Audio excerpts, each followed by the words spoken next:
Bismillah ar-Rahman ar-Rahim. We had started off with Kitab al-Salah, and more specifically, we had started off with the actual Salah. How does a person perform the Salah? In the previous lesson, someone asked a question when it comes to raising the hands at the beginning of Salah. So we mentioned that a person, obviously to start, you say Allahu Akbar, which is known as Takbiratul Tahrim or At-Tahrima in some of the books. So a person, Hanafi Madhab, raises his hands all the way up uh, opposite the ear where the thumbs are, close if not touching the lobe. Some books say touching, and others say touching here means very close to the earlobe.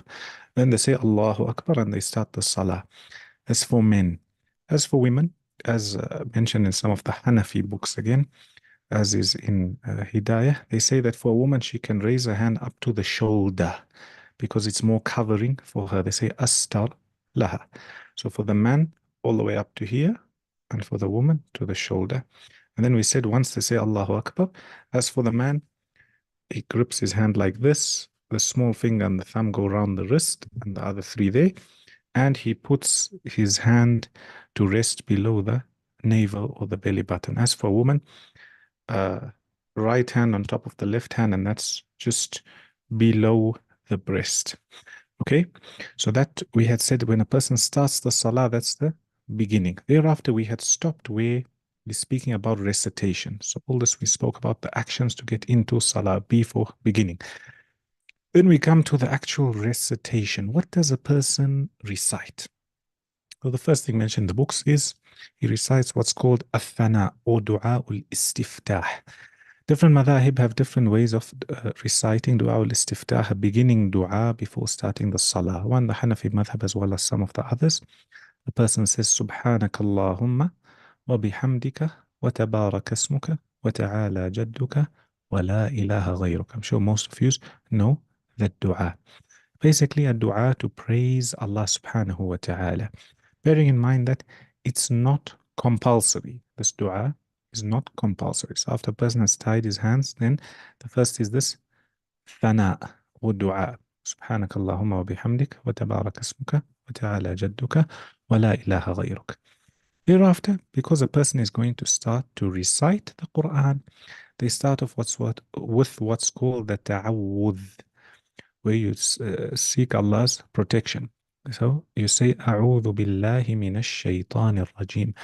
This ta'awudh is not an ayah of the Quran. It's not an ayah from the Quran. أعوذ بالله من الشيطان الرجيم. Thereafter, they say, the basmalah or Bismillah ar-Rahman ar-Rahim.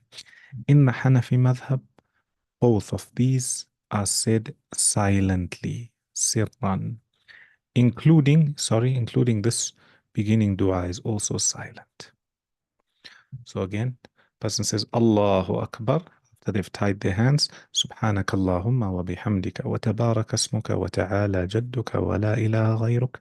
Silently, A'udhu billahi minash shaitanir rajim. Silently, you're seeking Allah's protection from shaitan. Bismillahir Rahmanir Rahim. In the name of Allah, who is Ar-Rahman and Ar-Rahim. He himself is merciful and his mercy reaches the creation. Thereafter, a person recites Suratul Fatiha. Okay? If they know Suratul Fatiha. In the Hanafi madhab, Fatiha is not a pillar of the Salah. So if a person can't recite the Fatiha or they recite something else, their Salah is still valid. According to the other madhahib, this Fatiha for a person who can read is a pillar of Salah. So in the Hanafi madhab, after that, you recite the Fatiha. Then, after you finish so Fatiha, Alhamdulillahi Rabbil Alameen, the surah up to the end, when part of the sunnah is to say Ameen. Okay? Saying Ameen in the Hanafi madhab, you say it silently. The Imam as well as the one following. So after a person reads Waladhalleen, then he says Ameen silently. Okay? That's the Hanafi madhab. The other madhahib, they said he can read it loudly. After this Fatiha, then you can recite a surah from the Quran. So if it's a short surah, for example, you read the whole surah. And if you're not reading from the short surah, then you read at least 3 verses from the Quran. Okay? What's the verse of Allah? It says, فَقْرَأُوا مَا تَيَسَّرَ in al-Quran. So in the Hanafi madhab, Fatiha is not a pillar of the Salah. And after the Fatiha, a person reads uh, either a short surah or 3 verses from the Quran. So notice how this is all standing. What we took the etiquette yesterday and today.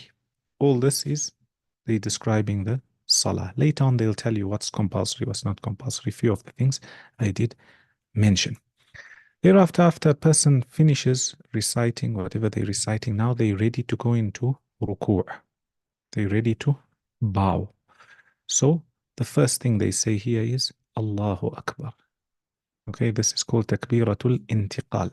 It's a takbir to move from one position to the other. This is not, it's not a pillar, or it's not a fard. It's not something which is compulsory such that the salah is invalid. No.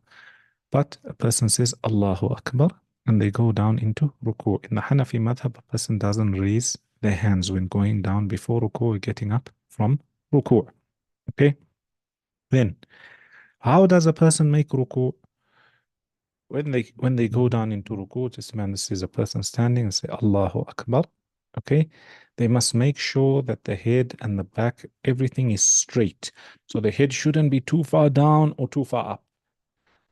Everything should be straight, and you can practice your ruku' by looking in the mirror. As for the hands, the palms, you grip your knees whilst you've gone into ruku'. So as a person is going into ruku', they let their hands go and say Allahu Akbar as they're going down, and then the back as well as the head is all straight, and the hands grip the knees. How do the hands grip the knees?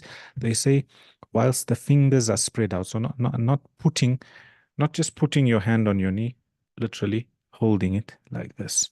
Okay? Thereafter, he says, whilst he's in ruku', he says, Subhana Rabbiyal Azim. Means, glory be to my Lord, who is the greatest. Okay?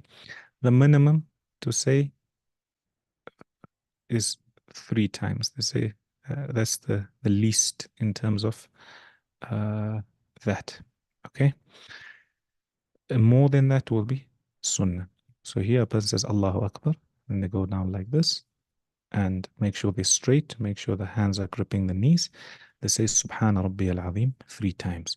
So that's in ruku', and this is the bare minimum. Then they get up. What do they say when they get up? Sami'a Allahu liman hamida, which means Allah has heard the one who praised him.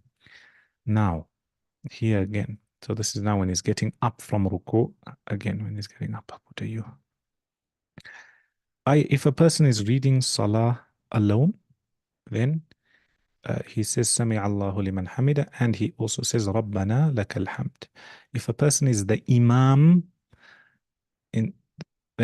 according to Imam Abu Hanifa, he only says Sami'a Allahu liman hamida, and as for those who are following, they say Rabbana lakal hamd.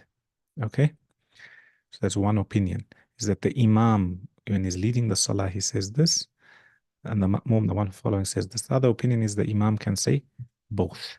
The other opinion is the Imam can say both. Sorry, one second.